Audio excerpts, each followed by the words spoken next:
हे बघा, हे असं माझ्या पुस्तकावरून चालली आहे. हे बघा काय हे, ऐसे हो रही ऐसे हो रही है मेरी पढ़ाई. तू आता पडणारच आहेस बघ. हे बघा, हे काय आहे? हे बघा, अभ्यास कर तिकडे जाऊन. इथे बसून अभ्यास. रिद्धिताई तुझी कॅट प्रेग्नंट आहे, त्याच्यावर तुला काय बोलायचंय? मी खूप दुःखी आहे, माझी कॅट प्रेग्नेंट आहे. का बर?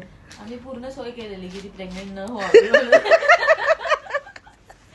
ती झाली, ती आम्हाला धोका देऊन पडून गेली बाहेर. आणि ती करून आली बाहेर, गुच्छरे उडवून आली. माझं नाक कापलंय तिने आता. आणि ते पण एका झेड ब्लॅक सोबत. आमची पांढरी फॉरेनची पोरगी झेड ब्लॅक बोका, ते पण गावठी बोका, पर्शियन पण नाही. आई ग, नाकच कापलं ते असं.